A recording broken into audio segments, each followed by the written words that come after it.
Episode की शुरुआत में हम देखते हैं कारू कहने लगती है अब तक 1 हफ्ता हो गया है और रोड क्रॉस किलर का मामला भी सुलझ गया है, लेकिन मेरा कोई भी स्टूडेंट वापस नहीं आया और ये बहुत परेशान करने वाली बात है। और कारू रूरोनी के पास आके कहने लगती है तुम ऐसे दिखते हो लेकिन तुम्हारी उम्र 28 साल है और ये झूठ है। तो रूरोनी उससे कहने लगता है तो फिर क्या ये ठीक रहेगा कि मैं 30 से ज्यादा का होता। तो ये सुनकर कारू कहने लगती है मैं भी वो नहीं चाहती। तो रूरोनी उससे कहने लगता है तुम कितनी सेल्फिश हो। और फिर हम देखते हैं रूरोनी और कारू साथ में चल रहे होते हैं। रूरोनी कह रहा होता है परेशान होने से कोई फायदा नहीं है, स्टूडेंट सही समय पर वापस आएंगे। तो कारू कहने लगती है लेकिन यहाँ प्रैक्टिस करने के लिए कोई भी नहीं है, इसीलिए मुझे बाहर जाना होगा क्योंकि तुम मेरी ओर देखोगे भी नहीं। तो रूरोनी कहने लगता है नहीं मैं बैम्बू शॉट का आदी नहीं हो सकता। और तभी एक लड़का रूरोनी से टकराते हुए जाने लगता है, लेकिन कारू से पकड़ लेती है और वो कहने लगती है कैंसन ये बच्चा एक जेब कतरा है और ये तुम्हारा वॉलेट है ना। और वो लड़का कारू से कहने लगता है तुम अगली मुझे जाने दो। तो कारू से कहने लगती है आस पास के लोग मुझे शॉर्टमैनशिप स्वीट हार्ट कहते हैं। लेकिन तभी रूरोनी कहने लगता है अगर मेरी जेब कट गई तो मैं इसके बारे में कुछ नहीं कर सकता। और ये कह कि वो अपना वॉलेट उस लड़की को देने लगता है और कहने लगता है अगली बार पकड़े मत जाना। और ये कह कि वो और कारू वहां से जाने लगते हैं। तो वो लड़का वॉलेट फेंक के रूरोनी को मारता है और कहने लगता है मैं कोई बच्चा नहीं हूँ और मैं टोक्यो सामुराई का वंशज हूँ याहिको मियोजन, और मैंने तो बस तुम्हारे साथ प्रैंक किया था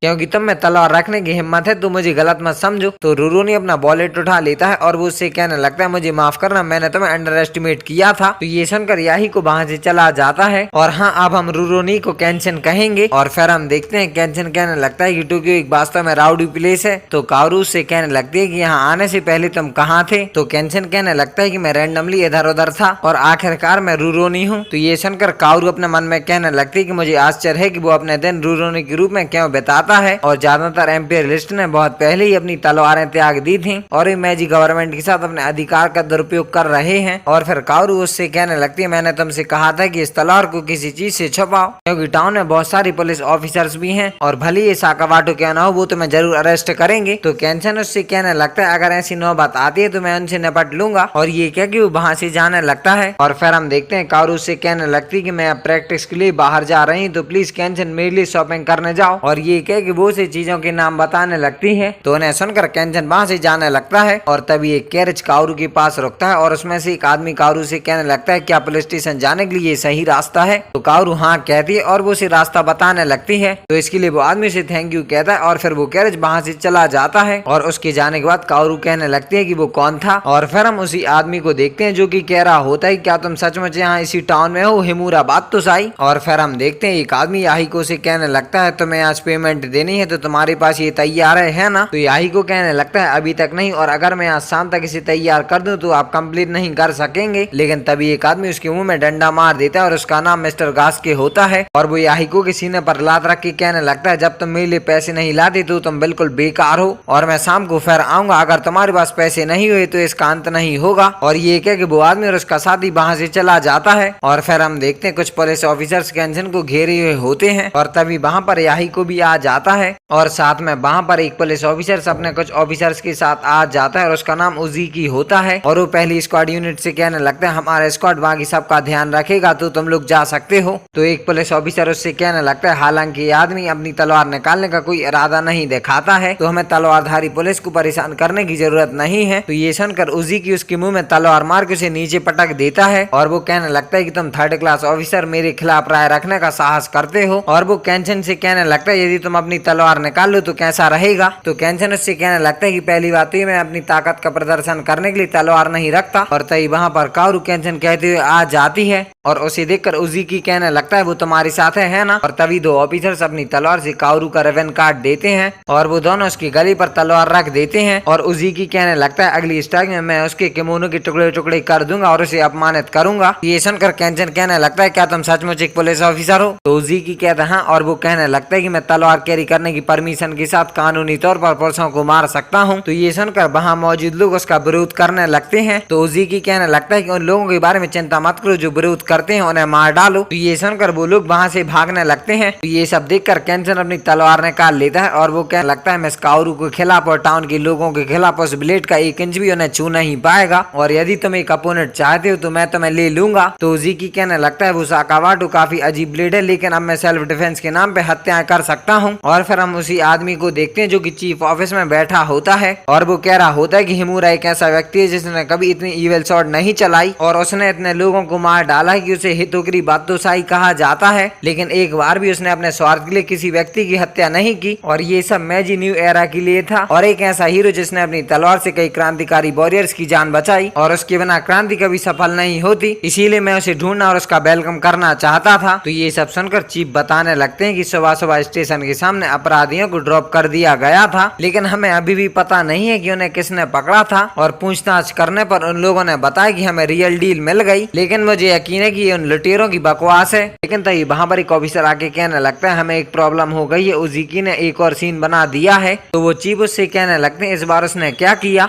तो वो ऑफिसर बताता है कि वो एक तलवारबाज द्वारा हार गया है। तो चीफ कहने लगते हैं इम्पॉसिबल, मैं इस पर विश्वास नहीं कर सकता, और ये आदमी है कौन। तो वो ऑफिसर कहने लगता है मुझे नहीं पता, लेकिन वो एक सॉफ्ट दिखने वाला व्यक्ति था और उसके लाल बाल थे और उसकी स्वॉर्डमैनशिप लाइटनिंग क्विक थी, और अगर मुझे ठीक से याद है तो उसके बाएं गाल पर एक बड़ा क्रॉस का निशान था। तो ये सुनकर वो आदमी चौंक जाता है और कहने लगता है ये नहीं हो सकता। और फिर हम देखते हैं केंचन ने बहुत से पुलिस ऑफिसर्स को मार दिया होता है और 2-3 ऑफिसर्स और केंचन पर अटैक करने लगते हैं। तो केंचन उनके अटैक्स को डॉज करके उन्हें मारने लगता है और थोड़ी देर में केंचन उन सभी ऑफिसर्स को मार देता है और बस उजीकी ही बचा होता है। और तभी वहाँ पर वो आदमी भी आ जाता है और वहाँ मौजूद सारे लोग केंचन से कह रहे होते हैं कि एक बचा है उसे भी मार डालो, लेकिन तभी उजीकी अपनी स्वॉर्ड से केंचन पर एक अटैक करने लगता है। तो उसे देखकर काओरू कहने लगती है सत्सुमा में सबसे पावरफुल स्वॉर्ड जगेंद्री दूसरी स्ट्राइक की जरूरत ना होने के लिए जानी जाती है। और तभी चीफ उजीकी को रोकते हैं, लेकिन फिर भी वो नहीं रोकता है और वो केंचन पर अटैक कर देता है, लेकिन केंचन तुरंत उसके ऊपर आ जाता है और वो एक ही अटैक में उजीकी को खत्म कर देता है। और फिर काओरू उसके पास आ जाते हैं तो केंचन उससे कहने लगता है तुम्हें चोट तो नहीं लगी। और तभी बहुत सारे लोग उन दोनों को घेर लेते हैं और कहने लगते हैं वो अमेजिंग था और तुम कहाँ से शॉट्समैन। और तभी केंचन उस आदमी को देख लेता है और फिर केंचन उसके पास आ जाता है। तो वो आदमी उसे कहने लगता है मैं तुम्हें 10 सालों से ढूंढ रहा हूँ, और उनका नाम यामागाटा होता है जो कि मैजी गवर्नमेंट के वर्तमान जनरल हैं। और मिस्टर यामागाटा चीफ से एरिया क्लियर करने के लिए कहते हैं। तो वो चीफ हाँ कहते हैं और मिस्टर यामागाटा केंचन से कहने लगते हैं वहाँ मेरा कैरेज इंतजार कर रहा है और अनेक क्रांतिकारी वॉरियर्स तुम्हारी वापसी का बेसब्री से इंतजार कर रहे हैं। तो केंचन उनसे कहने लगता है दूसरी लोगों की हत्या करने वाली व्यक्ति के रूप में सम्मान पूर्वक सेवा करने का मेरा कोई इरादा नहीं है। तो ये सुनकर मिस्टर यामागाटा चौंक जाते हैं और कहने लगते हैं तुम क्या कह रहे हो, और जो लोग तिरस्कार दिखाते हैं और तुम्हें हत्यारा कहते हैं पर्सनली। और तभी केंचन कहने लगता है कि उन्हें एक गवर्नमेंट ऑफिशियल के रूप में झुकने के लिए मजबूर करें, और उस नेचर का अहंकार ही ऐसे लोगों को वो सब करने देता है जो वे चाहते हैं। और ये गवर्नमेंट ऑफिशियल के रूप में सम्मानजनक कर्तव्य या सत्ता के लिए नहीं था, और हमने अपनी तलवार उठाई और लड़ी और एक ऐसी दुनिया बनाना और उसकी रक्षा करना जहाँ लोग खुशी से रह सकें। और यदि आप भूल जाते हैं तो हम सिंपल स्टार्ट से ज्यादा कुछ नहीं है। और ये कह के केंचन वहाँ से जाने लगता है। तो मिस्टर यामागाटा उससे कहने लगते हैं समय बदल गया है और हम एक न्यू एरा मैजी में हैं और स्वॉर्ड अबॉलिशमेंट एक्ट प्रभावी है और सामुराई नष्ट हो गए हैं, और ये बाकुमात्सु एरा से डिफरेंट है जहाँ तलवारें सबसे ज्यादा बोलती थी। और इस मैजी एरा में गवर्नमेंट ऑफिशियल्स की पावर के बिना तुम सिर्फ एक तलवार से कुछ नहीं कर सकते। तो केंचन काओरू के कंधे पर हाथ रख के कहने लगता है एक तलवार से कम मैं किसी तरह उन लोगों की रक्षा कर सकता हूँ जो मेरी नजरों में आते हैं, और मैंने कभी भी ऐसा नहीं बदला है चाहे वो पास्ट हो या प्रेजेंट। और ये कह के केंचन और काओरू वहाँ से जाने लगते हैं। तो चीफ मिस्टर यामागाटा से कहने लगते हैं कि टाउन के लोगों के एक रिएक्शन पर ये स्पष्ट हो जाता है कि कौन गलत था, और मैं इस मामले को नजरअंदाज करूंगा। हालांकि धोखेबाज मामले और बाकी सबके साथ मैं इस धारणा के तहत था कि हितोग्री बातों से ईविल और खतरनाक व्यक्ति था, लेकिन वास्तविकता बहुत अलग है। और हम देखते हैं केंचन काओरू को रेबन के लिए सॉरी कहने लगता है। तो काओरू से कहने लगती ये ठीक है, और जब तक तुम बदले में अपने कामों पर कड़ी मेहनत करते हो और शुरुआत के लिए तुम शॉपिंग पर जा सकते हो, और आखिर तुम अभी तक नहीं गए है ना, और जब तुम वापस आओगे तो तुम्हें सभी सूखे कपड़े वापस अंदर लाने होंगे। और ये कह कि वो दोनों साथ में चलने लगते हैं और काओरू अपने मन में कहने लगती है मुझे लगता है कि मैं थोड़ा सा समझ गई हूँ कि केंचन रोरोनी क्यों है, और वो फ्लो के साथ रहता है इसीलिए वो घुमक्कड़ है। और फिर हम याहिको को देखते हैं जो कि केंचन की बातों को याद करते हुए जा रहा होता है, और तभी उसे एक ओल्ड लेडी का वॉलेट डला हुआ देखता है तो वो उसे उठाने लगता है। और फिर हम देखते हैं केंजन सामान लेकर घर वापस आ जाता है और तभी उसका वॉलेट जमीन पर गिर जाता है तो वो उसे उठा लेता है और उसे याहिको की कई बातें याद आने लगती हैं। और केंजन कहने लगता है कि अगर समय न बदला होता तो वो एक अच्छा सामुराई होता। और फिर हम देखते हैं याहिको उस ओल्ड लेडी को उसका वॉलेट वापस कर देता है। और फिर हम देखते हैं याहिको एक नदी के पास बैठा होता है और वो वहां डली लकड़ी को उठाकर तलवार चलाने की प्रैक्टिस करने लगता है। और तभी वहां पर मिस्टर गास्की अपनी पेमेंट लेने के लिए आ जाता है तो याहिको से कहने लगता है मेरे पास कुछ नहीं और मेरा जेब कतरा बनना अब समाप्त हो गया है और मैं याकुजा लोगों के साथ भी संबंध खत्म करने जा रहा हूँ। तो ये सुनकर मिस्टर गास्की उसे डंडी से मारने लगता है, लेकिन याहिको से कहने लगता है मैं जेब कतरा जैसी चीजों से उब गया हूँ। तो ये सुनकर मिस्टर गास्की याहिको के मुंह में लात मार देता है और वो कहने लगता है मैं तुम्हें पसंद नहीं करता और मैं अपना समय लूंगा और तुम्हें दिखाऊंगा कि यहाँ मास्टर कौन है। और ये एपिसोड यहीं पर खत्म हो जाता है। आई होप आप सभी को वीडियो पसंद आई होगी। तो मैं मिलता हूँ किसी अगले एपिसोड के साथ बहुत जल्द। तब तक के लिए बाय बाय।